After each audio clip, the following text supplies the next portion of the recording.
What's up, everybody? Boy P. Welsh here. UFC 310, Pantoja versus Asakura from T-Mobile Arena, Las Vegas, Nevada. Let's go. Coming off a 7-6 week in Macau, China. We're starting off here in the heavyweight division. Kennedy's in Nchekwu versus Lucas Brzezski. We got Nchekwu 13-5 coming off a win over Chris Barnett recently. Got newly in the heavyweight division versus Lucas Brzezski, 9-5-1, coming off a loss to Mick Parkin. A pretty big knockout on the UFC UK cards in Nchekwu recently against Chris Barnett's second fight here. And I've been going back and forth, man. I was on the Kennedy's in Nchekwu train, and then he lost to Jacoby in light heavyweight, and then he moved up. His couple fights got canceled. He also lost to Oven St. Preux by split decision. So, I don't really know what we're going to see here. I think he's hella overvalued at minus 500. And I'm almost half tempted to pick Lucas Brzezski here just to outbox him and outmuscle him. I think he's going to be just more naturally accustomed and acclimatized to the heavyweight. His conditioning is probably better being up there. Like, Nchekwu putting on weight, and, is he really going to be at a better advantage at heavyweight against somebody who's probably more naturally there when he was cutting to 205. I'm honestly picking Brzezski here in the first fight. It's not my favorite pick of all time, but I also don't trust Nchekwu to be minus 500. He's lost before there to Ovince and Jacoby in the first round, so his wins are not super impressive against, somebody that, that is been around, aware of him for a long time. I really just don't trust him at minus 575 here. And you know what? I'm going to go out on a limb here and take Lucas Brzezski for the win against my guy Kennedy. He can get caught. He can get outboxed. He can get outmuscled. I remember the fight against Walter Walker, his debut in the UFC against Brzezski, and he won by unanimous decision. And it was pretty close. He did a lot. I think it was like split decision or 29-28. Very close fight. He did a good job getting up from any takedowns, which I don't think Nchekwu is going to present at all. So, and I think if it's just a stand-up fight, if he can get Brzezski to the ground, it's over, right? Like, he hits him with some elbows, it's GG's early for Brzezski. But I just think if he can't, I don't know if the conditioning is going to be there. Like, if he's moving up, he's not used to fighting bigger guys to finish him like he used to be able to finish him. Like Kutilaba and then Abretsky, they're way different human beings. So I know the Mick Parkin loss was not good, but Mick Parkin I think is pretty good. I don't really. He's got a lot of losses before that, Brzezski, so it's not really one that I'm super yeah, let's go. But I think he's fighting for his life here, and I think he has a good matchup. I'm going out on a limb. I'm taking Lucas Brzezski to keep his UFC career alive here. Let's go, ladies and gentlemen. Moving on to the lightweight bout: Clay Guida versus Chase Hooper, 38-21 versus 13-3-1. Guida off a loss, Hooper off a win. Interesting matchup from the makers. I think Guida has to be live for an early first round KO, as Hooper maybe gets adjusted to the tempo and speed that Guida might get there. He might be able to catch him early and get him knocked to the ground. Other than that, this should be probably a Chase Hooper masterclass. So probably keep him at distance, chop the legs down with the kicks. As soon as he comes in there, jump a ghillie and finish Guida probably early second round. I think Guida will be able to get there, but I think at some point Hooper's going to be able to do just so much damage in amounts. At some point, Guida's going to get off balance when his velocity of striking is just overwhelmed. The height, the length, the weight is just all an advantage for Hooper. Come on, he's minus 1,000 favorite. Those guys typically don't lose. I know there's some big upsets, but Chase Hooper is. I don't know how they have him only at the 40th ranked lightweight. I guess he has to, fight some better people because he really hasn't challenged himself too much. He meant to say these guys fought in a grappling match a couple years ago as well. So, I think Hooper really has improved a lot, right? He's probably one of the most improved fighters that we've seen. He's also super young and super talented. Going against a super old guy is very interesting from the matchmakers, but I think they're going to give a chance for Guida to go at it. He can definitely catch Hooper. He's not unblemishable, but he got this Hooper all the way. I could see him jumping a ghillie, getting a freaking, getting good position. Anything's really possible in this fight, but Hooper all day. Right, I like Hooper inside the distance. I can't really see this fight ending at all because I definitely think Guida could catch Hooper. Like, there's always a chance in a fight, right? Like, one fight that I'll always remember is the Robbie Lawler, his final fight. I was like, oh, yeah, Robbie's going to get crushed, dude. And he actually just catches him within a minute because the guy's reckless and is coming in thinking he's just going to end him. And that's kind of very similar to Guida here. Maybe he kind of comes in like that and actually just catches him on the chin in a clinch or something. Like, hits him with a shoulder. Anything's possible in the fight game. But I got Chase Hooper. Let's go, ladies and gentlemen. Don't want to spend too much time on that. We're going to the welterweight bout here. Michael Chiesa, 19-7, coming off a win over Tony T. Ferg versus Max Griffin. Mad Max Griffin, 20-10, coming off a win. 2-inch advantage on the height. Max with the arm advantage here. And I can't believe the odds are actually this close. To me, this is a Max Griffin spot all day. Chiesa has done nothing. I mean, again, you don't really know. He did look a lot better against Tony Ferguson in that last fight, but it's Tony freaking Ferguson, man. If you're not looking good against him, you might as well just retire the gloves. Jeremiah Wells, Michael Morales, Neil Magny, Carlos Condit, Tim Means. He's had a lot of time against a lot of good guys. I think this is a Max Griffin spot all day. I don't know if he gets the finish. He's not really a big finisher. At the end of the day, I think he might need one, but at the end of the day, he just needs a win. I think Max is going to look really good. I think if he comes out there, I think he can get a finish. I mean, he's the pick. I think he wins the fight. I think he's got just the length advantage, the damage advantage. I don't think he's really going to get taken down and submitted like that. That's not really like a super big weakness of him. And while like Chiesa might present some of that and want to do submissions, if Chiesa comes out there and like just steamrolls Max Griffin, it'd be one of the most surprising results in my, like, if he just comes out there and like Fluffy Hernandez is this guy, just takes him down in 2 minutes and subs him in 4. You know what I mean? It just does work inside the first round. Like that's like my biggest thing with like sometimes that happens if they get you caught in the first round and they're just better grapplers before you're dry. You know, that first round sub is sometimes super live. I don't think it happens here. I think Max has great defense. And I think he's really good at managing distance, and I think he's really good at fighting tough, man. I mean, I remember that Morales fight. Morales is a gangster, bro. He's fighting a lot of minutes and a lot of there, and time he'll just win. I think he's better than Chiesa. Bad Max Griffin going over here, baby. Ladies and gentlemen, we're going down to the flyweight division. Lovely matchup here. We got Cody Durden, 17-6-1, coming off a win versus Joshua Van, 11-2. He's coming off a win of Edgar Teresa at, I think, Noche. So, good matchup here. Very interesting to see what's going to go on here. Cody Durden, very much a wrestler extraordinaire. You know, lots of submissions on his record, you know, but also a lot of wrestling background. Josh Van, very heavy striker, very technical on the feet. I did pick against him for Noche. That was probably just a bad read on Charez, but he did lose to Johnson. I had Johnson, and I think Van wins here again.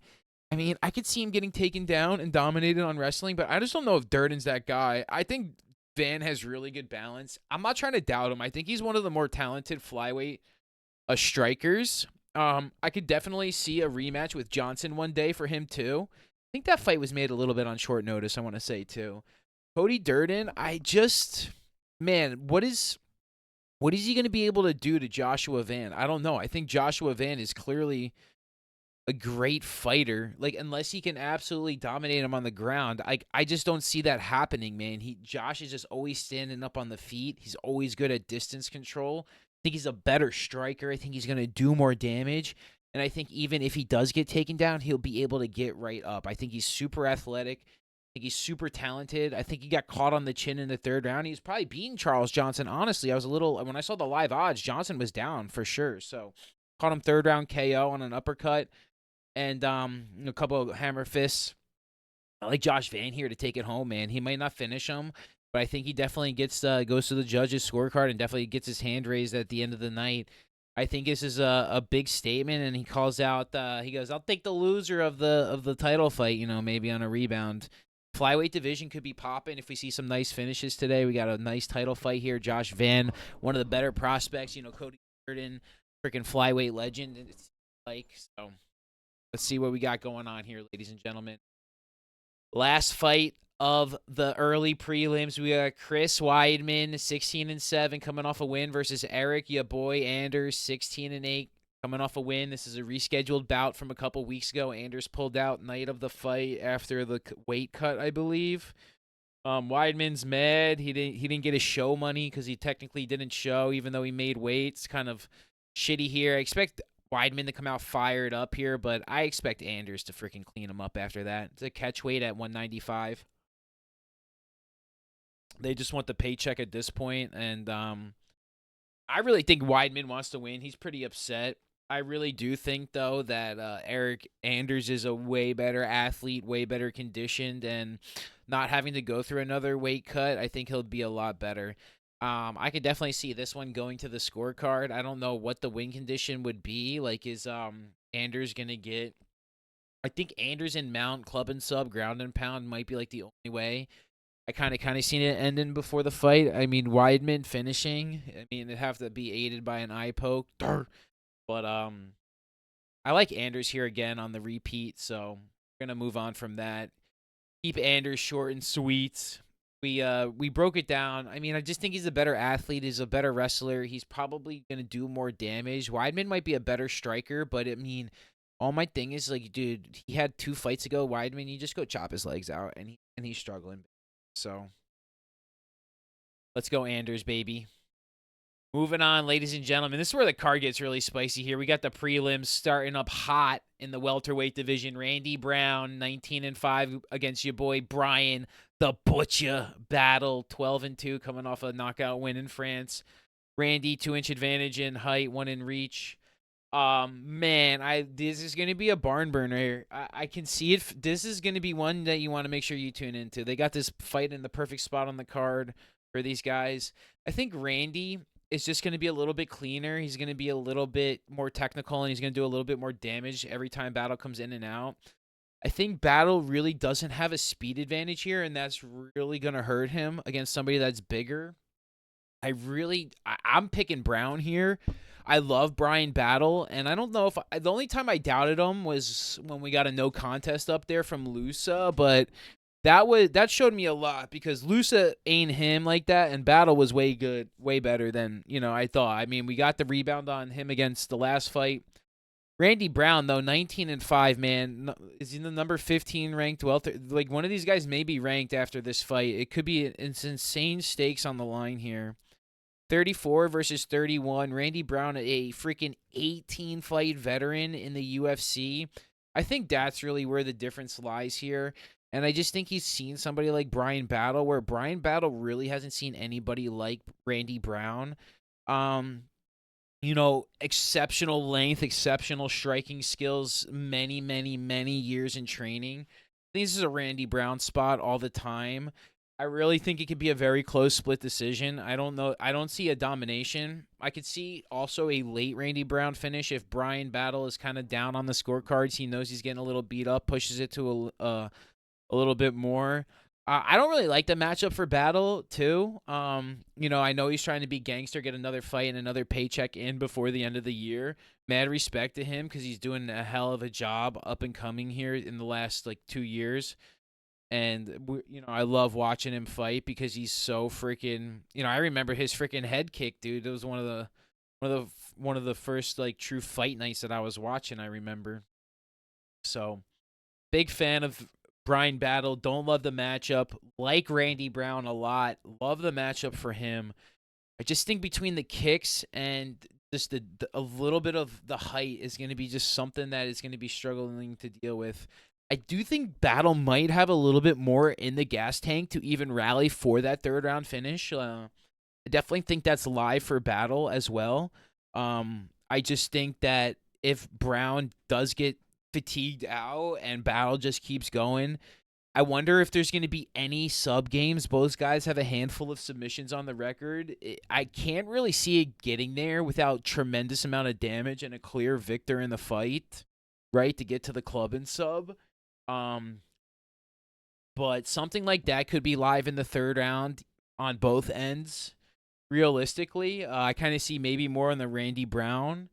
I can see like Brian Battle not wanting to give up if he's getting super punched, but he just kind of goes down and just gives up the back or something. But I don't. I mean, this is a tough one. This one could go anyway. This is a super exciting welterweight fight. This is one that I hate having to pick it because I like both of the guys, and I don't like going with a big. I mean, we're just going with some upsets here. That's what I just came to realize. It's like, unfortunately, some of the fights are close. Some of the fights are super big favorites, and some of the fights I just don't really think the odds makers have them well stacked up. And I think there's a lot of chances for some potential upsets here. Randy Brown, ladies and gentlemen. I like him here, there, now. Let's go, baby. Going to the featherweight division, Movsar Evloev versus Aljamain Funkmaster Sterling. Holy smokes, dude. 18-0. Coming off a win versus 24-4, coming off a win of Calvin Kattar at UFC 300. Movsar coming off a win against. I actually gotta look this up real quick. Hold on. I gotta refresh the page. Coming off a win against Arnold Allen. That's right, the Arnold Allen win. Yeah. So Allen putting it out there. I think here's my thing, right? I think this is Sterling's spot. I just think this is the best guy Evloev has going to be ever faced, right? The only guy that even might have contended with him was Diego Lopes. Like, the only guy that's ever going to aspire to a belt that he's ever going to fight in the UFC is freaking Lopes. And Lopes had him in the first round, and it was 29-28. And give Lopes the fight again, he probably wins, right? He came in on like 10 days' notice. Sterling, with a camp, everybody that he goes up against as a massive underdog, I think this is a Sterling spot, dude. I can see him dominating the wrestling. I think he can get the better of the exchanges and the strikings. I don't think he's going to make it look pretty. I don't think he's going to make it look exciting, but I think he's just going to make it where he's going to take the W. I think he's a very natural featherweight, where Evloev is kind of, in my opinion, a little on the smaller side for the featherweights. 5'7". And I mean, that's the same height as Sterling here, but it just seems like he's a little bit smaller. You know, I think he has a little bit longer arms, but not as big as I don't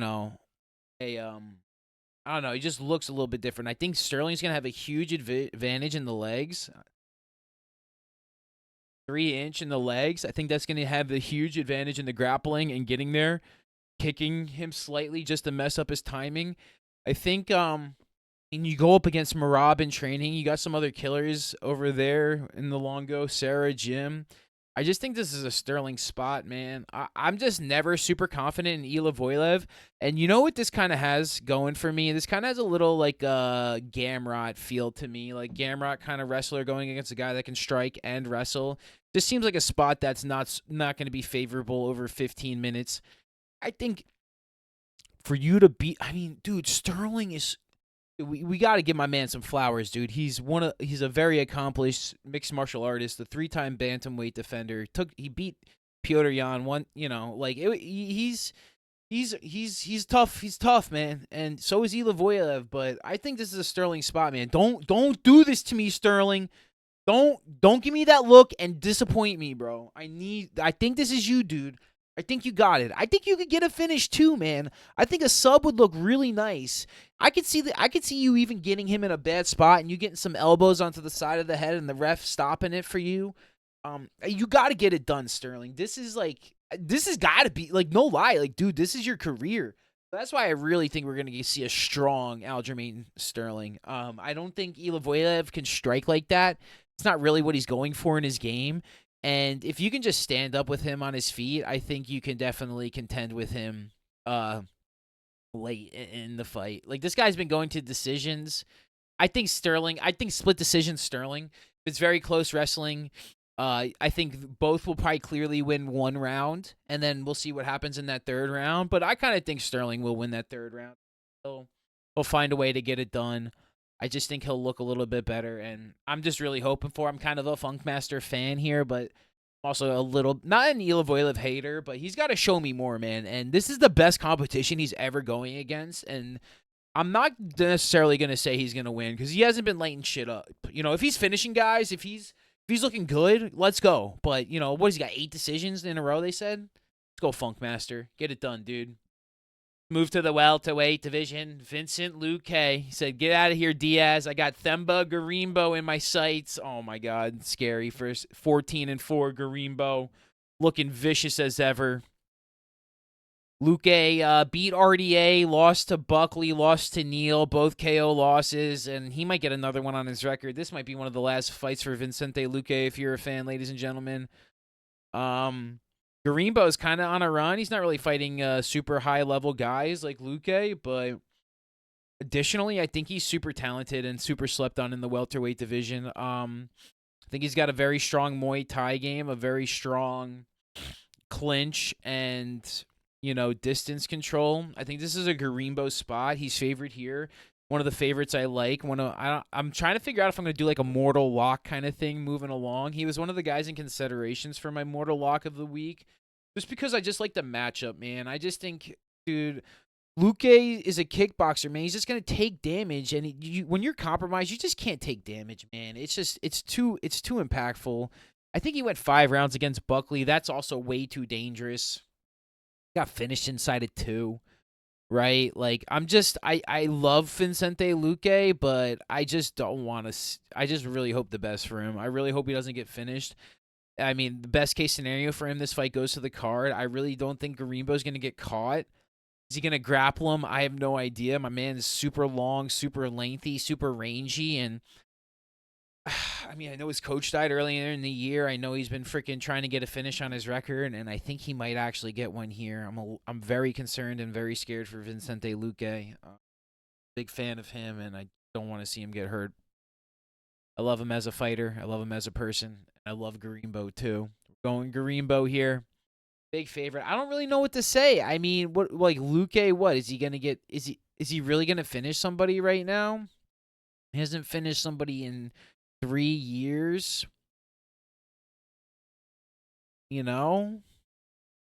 Is that same guy there that beat Randy Brown, Tyrone Woodley? Like, that's what I'm worried about. I don't think so, man. But I know Garimbo's there, bro. Garimbo's firing. He's ready to go. Same age. I mean, like I said, I love the training for Luque, and I love what he always presents, but I feel like as soon as he takes damage in this compromise, he's just not the same fighter anymore. And, when you take a massive injury when you're off for over a year, I think Garimbo is going to get a nice fight after this. So we're going to see him in some exciting fights. Keep an eye out for my man. Move on, ladies and gentlemen, to the feature prelim.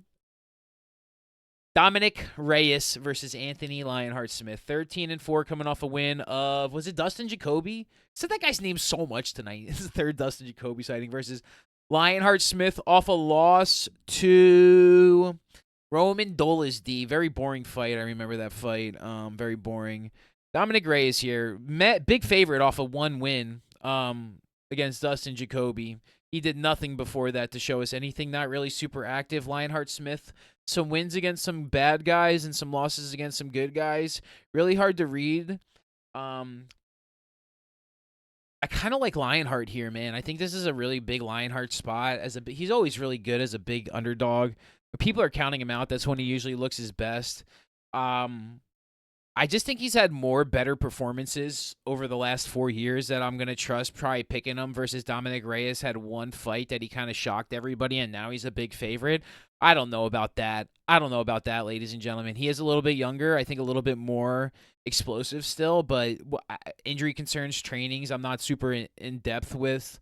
Like I said, and even at that, I'd rather almost take the underdog here because I feel like I trust Smith a little bit more.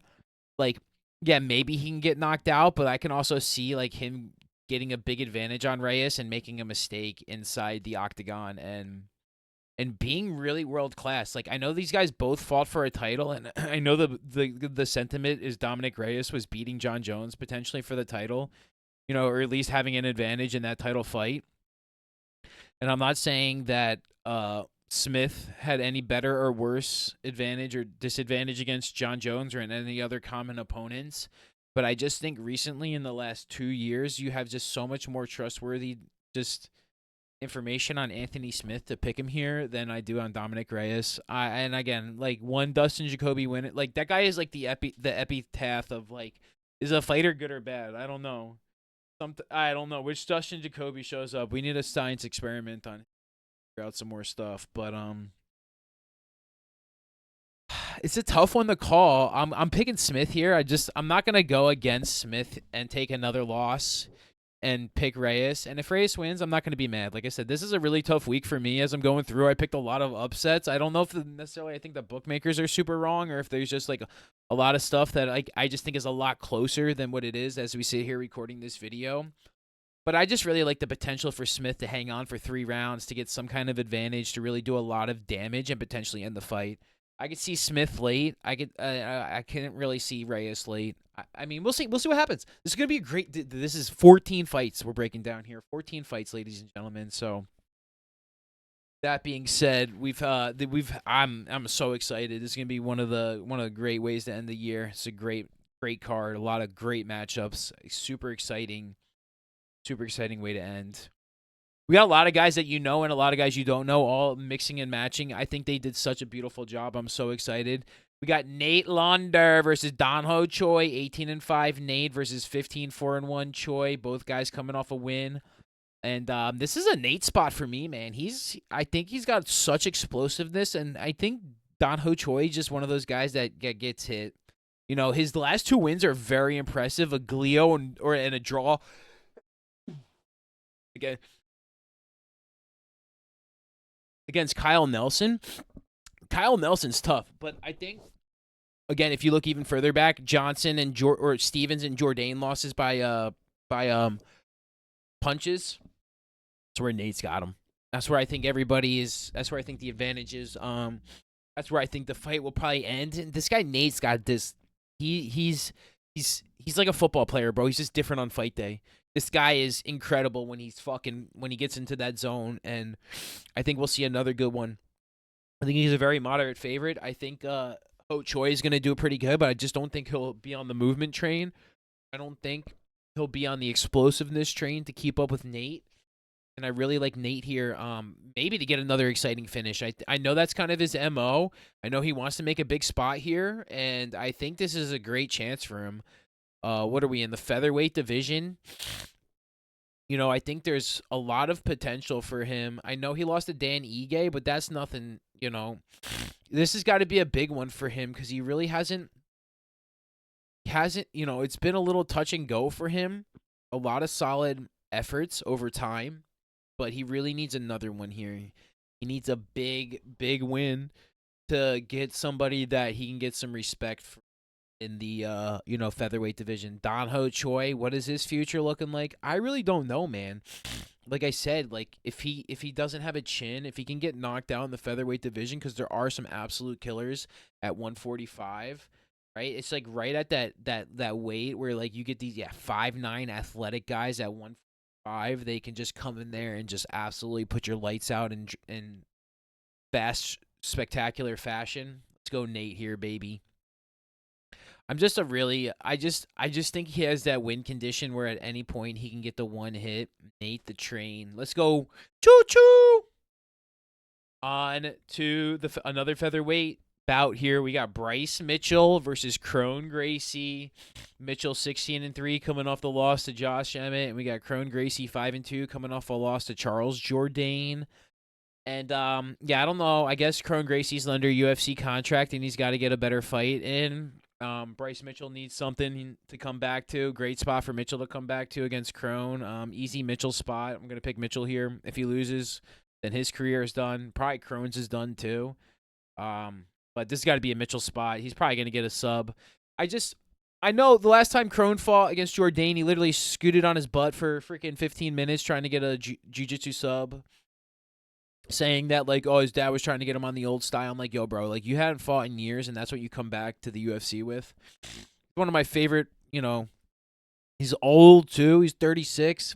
The Mitchell spot all day, man. I mean, the only thing I could see him is Crone Gracie, like, sub, catches him in a triangle off his back as Mitchell's coming in to wrestle him. Like, maybe that's the win condition, but, like, I mean, dude, I just think it's Mitchell by decision. I just think he'll wrestle and grapple for 15 minutes, and we're going to see one of the most boring fights of all time. Not super excited for this one. I understand the fight in a way. Hopefully this is Crone's last fight on contract. I really don't know. What do UFC guys usually get? 3-fight contracts. So he fought freaking Cub Swanson. He fought Jourdain, and this is number 3. Give him Bryce Mitchell, trying a chance to sub him. One final moment in competitive mixed martial arts for my guy Crone, one of the best grapplers of all time. You know, ADAA or ADCC. What is he? ADC? What is it called, chap? ADCC. Yeah, I was thinking of freaking dodgeball. ADAA. Yeah, ADCC champion. So, see what happens here, ladies and gents.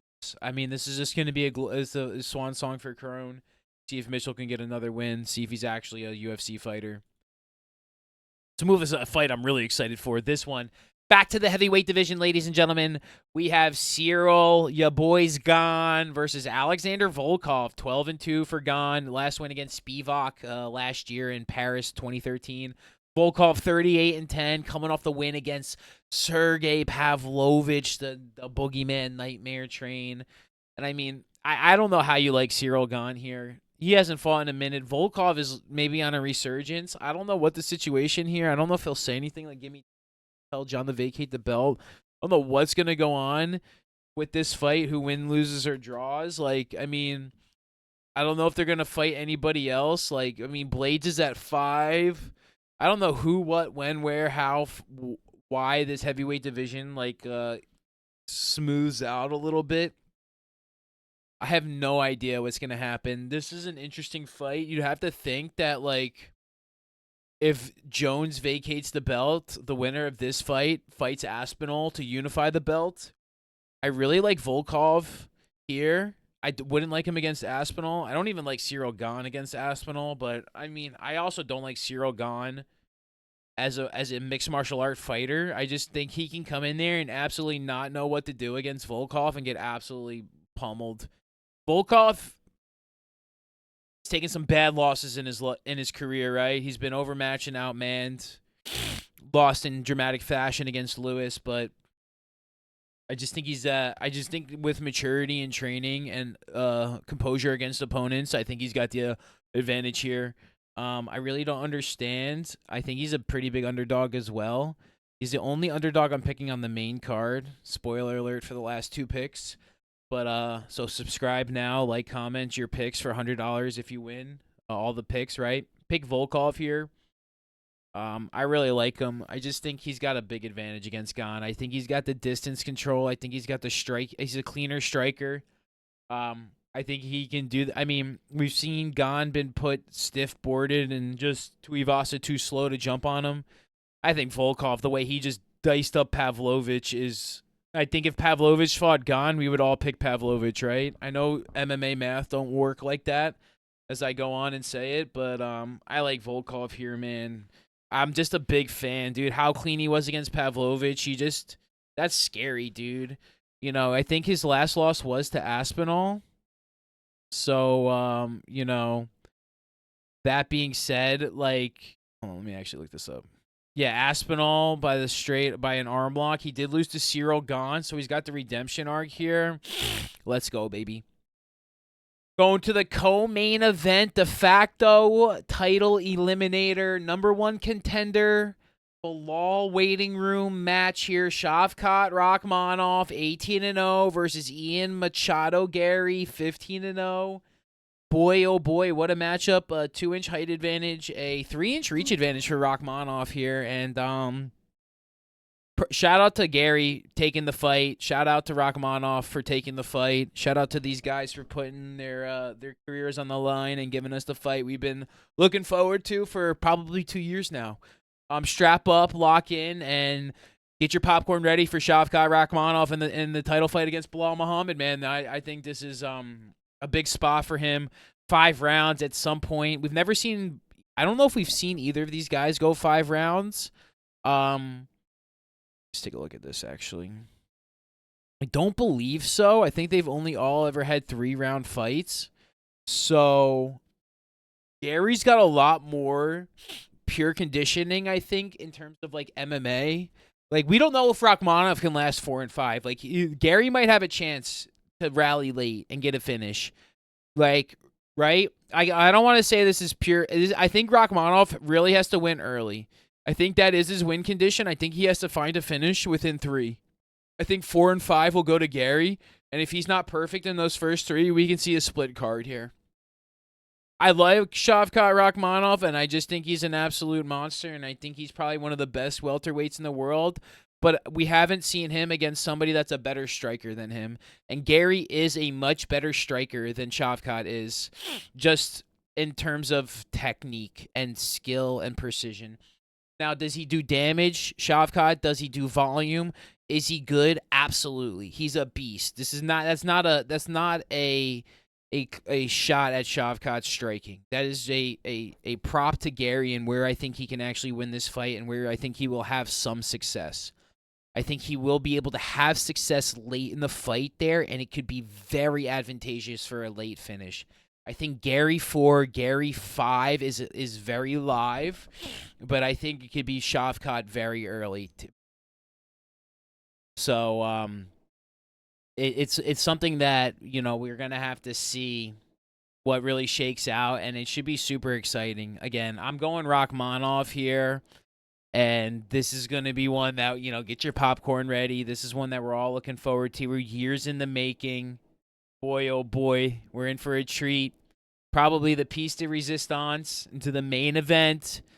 Alejandro Pantoja versus Kai Asakura. Flyweight title fight on the line here. Asakura making his UFC debut against Pantoja, 28-5, certified grizzle, flyweight domination vet. Going to put another feather in the cap here. I don't know, man. This one's tough. I think he's going to have a battle on his hand. I think Asakura can finish him. I don't know if I'm picking that, but I can definitely see it happen. If Pantoja gives us an L on the card and Asakura has the belt, it would really throw just a shakeup in the flyweight division that we really haven't seen too much. I mean, I remember seeing the Pantoja ascension coming up, and I just remember him getting some finishes against some good fighters. And he's ready for another one, I think. I think potentially he's live for the sub. I think his takedown early is elite. First 3-round Pantoja is where he always wins his championships. Late, he struggles again. If Asakura doesn't get finished, if Asakura has a chance to keep on going and finish him late, I think he has a gas tank. Pantoja, to me, always looks not the best in 4 and 5. He puts everything he has into those early rounds, and he kind of survives late. He basically won a one-on-one sprawl against Urseg to solidify that fight. It was super close. Again, winning early, come back late for Urseg. Royval again looked really good. Royval showed life 5. Had a chance. Split decision Moreno again, very close. And I just think he'll have that advantage. I think he just is built to go 25 minutes. He's built to go championship rounds. He's one of the most he's going to be looked at as one of the most decorated flyweight champions of all time. I mean, is he ripe for a KO? Maybe. It's happened before. Can't say it can't happen here, but will I pick it? No chance. I'm picking it. I like Asakura. I just don't like him not coming in here, coming in championship rounds, coming in here UFC debut. We're going to do a little recap here. Fire it off. Lucas Brisky, upset early on. Chase Hooper. We're going Max Griffin, Josh Van, and your boy Eric Anders.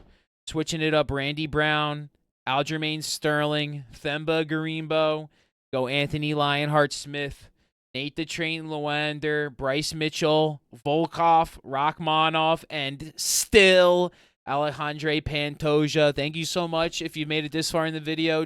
Like, comment, subscribe. Leave your picks in the comments. 100% picks equals $100. I'll send to you. Thank you so much. Take care of yourself. Take care of your family. Peace and love, everybody.